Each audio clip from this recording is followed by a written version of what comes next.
Izin Profesor Dr. Haja Hasna Faiza A.M.O. Kami dari kelompok 2 yang beranggotakan saya, Ilham Ramadan. Saya Zania Muzdalifah. Saya Finda Mayanti. Dan saya Prita Cerani. Kami akan menjelaskan materi kami yang pertama tentang mengenai metodologi penelitian sesuai dengan konteks dalam sastra dan bahasa Indonesia. Yang kedua, keterampilan analisis kritis dan etika penelitian. Yang ketiga, perencanaan penelitian.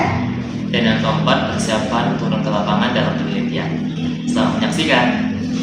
Metodologi penelitian merujuk pada rangkaian langkah, prinsip, dan teknik yang diterapkan oleh peneliti untuk merencanakan, melaksanakan, dan menganalisis suatu studi. Metode dipilih berdasarkan pertimbangan kesesuaian objek yang akan diteliti. Hal ini dilakukan agar dalam penelitian dapat dihasilkan suatu hasil yang sesuai dengan harapan peneliti. Metode penelitian sastra adalah cara yang dipilih oleh peneliti dengan mempertimbangkan bentuk, isi, dan sifat sastra sebagai subjek kajian.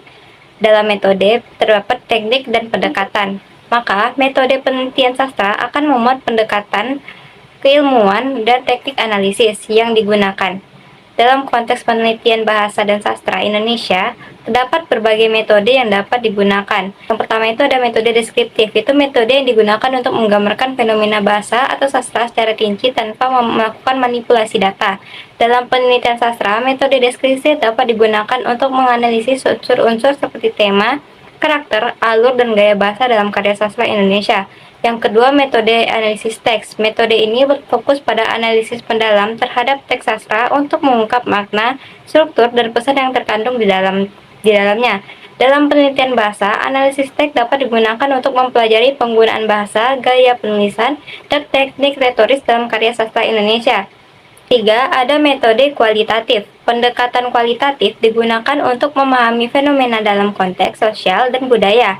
Dalam penelitian sastra, metode kualitatif dapat digunakan untuk menganalisis konteks sosial dan budaya yang melatar belakangi karya sastra Indonesia. Yang keempat, ada metode filologis. Metode ini digunakan untuk mempelajari naskah-naskah sastra klasik Indonesia dengan tujuan memahami teks asli dan konteks historisnya. Metode filologis penting dalam penelitian sastra Indonesia untuk melestarikan dan memahami karya sastra tradisional. Selanjutnya saya akan menjelaskan materi tentang keterampilan analisis kritis serta etika penelitian. Yang pertama, keterampilan analisis kritis adalah kemampuan untuk memeriksa dan mengevaluasi ide atau karya orang lain secara terperinci. Analisis kritis juga melibatkan membaca dan berpikir secara luas tentang suatu isu. Berikut langkah-langkah berpikir kritis. Yang pertama, identifikasi masalah. Yang kedua, riset. Yang ketiga, tentukan relevansi data. Yang keempat, ajukan pertanyaan. Yang kelima, identifikasi solusi terbaik. Yang keenam, menunjukkan solusi. Dan yang ketujuh, analisis keputusan. Keterampilan berpikir kritis juga dapat diartikan sebagai kemampuan untuk menganalisis argumen, membuat kesimpulan menggunakan penalaran, menilai atau mengevaluasi, membuat keputusan atau pemecahan masalah, menalar, menafsirkan dan melakukan evaluasi terhadap informasi, membedakan ide yang relevan, dan mengidentifikasi atribut-atribut. Yang kedua, yaitu etika penelitian, adalah seperangkat prinsip yang harus diikuti peneliti dalam melakukan penelitian. Etika penelitian berlaku untuk semua kegiatan penelitian yang melibatkan manusia, masyarakat, dan pihak yang diteliti. Prinsip-prinsip etika penelitian meliputi kejujuran, objektivitas, integritas, kerahasiaan, keadilan, dan tanggung jawab sosial. Etika penelitian penting untuk melindungi hak-hak peserta penelitian, meningkatkan validitas penelitian, menjaga integritas keilmuan atau akademik, membangun karakter dan perilaku peneliti menjadi lebih bertanggung jawab, jujur, tulus, dan ikhlas. Pelanggaran etika penelitian seperti manipulasi data, plagiarisme, dan pemalsuan hasil penelitian dianggap sebagai pelanggaran serius. Apa sih itu perencanaan penelitian? Perencanaan penelitian adalah proses sistematis dan terstruktur yang dilakukan sebelum memulai penelitian untuk memastikan bahwa penelitian berjalan dengan efisien, efektif, dan juga menghasilkan data yang valid dan reliable.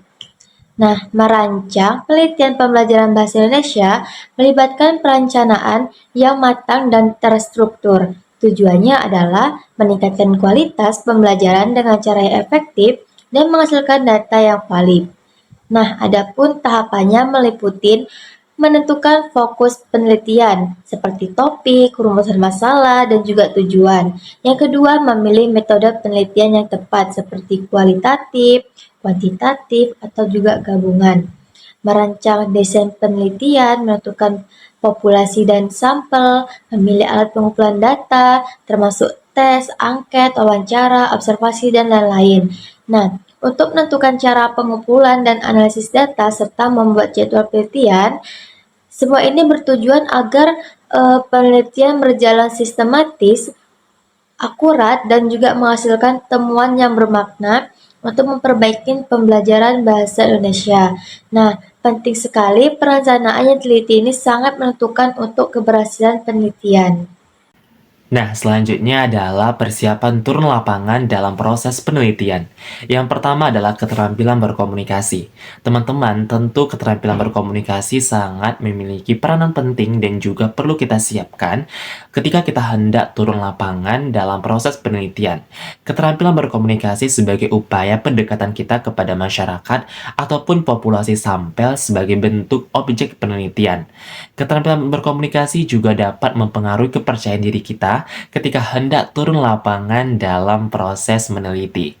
Nah, selanjutnya adalah penyusunan instrumen penelitian. Instrumen penelitian adalah alat ataupun teknik benda untuk mengumpulkan fakta dan juga data-data penelitian. Instrumen penelitian memiliki peranan penting karena dapat mempengaruhi kualitas dari penelitian yang hendak kita teliti.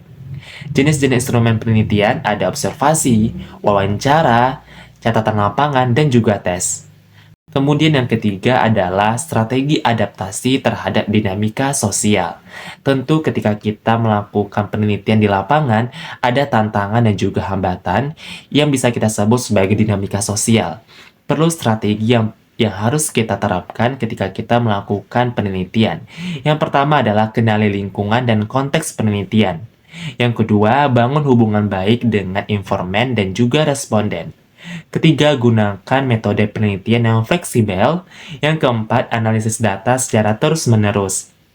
Nah, strategi ini akan membantu ketika kita mendapatkan suatu hambatan dan juga dinamika sosial di lapangan. Nah, teman-teman, semoga penjelasan dari kelompok 2 dapat memberikan pengalaman, pengetahuan, dan juga wawasan kepada teman-teman semuanya. Semoga bermanfaat dan sampai jumpa lagi. Dah!